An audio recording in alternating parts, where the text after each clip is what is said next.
दरम्यान मिटकरींच्या अकोल्यातील निवासस्थान असलेल्या न्यू तोष्णीवाल लेआउट भागातील निवासस्थानी रात्रीपासून मोठा पोलीस बंदोबस्त तैनात करण्यात आलाय। जय मालोकार या मनसे कार्यकर्त्याचा मृत्यू झाल्यानंतर हा पोलीस बंदोबस्त अधिक वाढवण्यात आल्याचं पोलीस सूत्रांनी सांगितलंय। मिटकरी यांच्या घरासमोरून आढावा घेतलाय प्रतिनिधी उमेश अलोणे यांनी। काल अकोल्याच्या शासकीय विश्रामगृहावर आमदार अमोल मिटकरी आणि मनसे कार्यकर्त्यांमध्ये झालेल्या राड्यानंतर अमोल मिटकरी यांचं निवासस्थान असलेल्या न्यू तोष्णीवाल लेआउट भागातील या त्यांच्या निवासस्थानी मोठा पोलीस बंदोबस्त लावण्यात आलेला आहे। आपण पाहू शकतो की अमोल मिटकरी यांच्या घरी आणि घराच्या बाहेर दोन्ही ठिकाणी मोठा पोलीस बंदोबस्त लावण्यात आलेला आहे।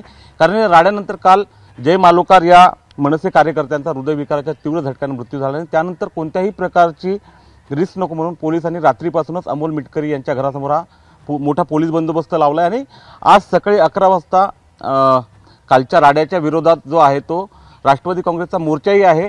काल हे संपूर्ण प्रकरण होत असताना पोलिसांना याची कोणतीही कुणकुण नव्हती आणि त्यामुळेच हा मोठा राडा झाला होता आणि त्यानंतर कोणत्याही प्रकारचा रिस्क नको म्हणून अकोला पोलिसांनी कालपासूनच अमोल मिटकरी यांच्या या घरी जी आहे ती मोठी पोलीस कुमक जी आहे ती तैनात केलेली आहे आणि या संपूर्ण प्रकरणानंतर आता दोन्ही बाजूंनी क्रिया आणि प्रतिक्रिया येण्याची शक्यता असल्यामुळे पोलिसांनी ताकही फुंकून पिण्याची जी भूमिका आहे ती अवलंबली आहे असं म्हणता येईल।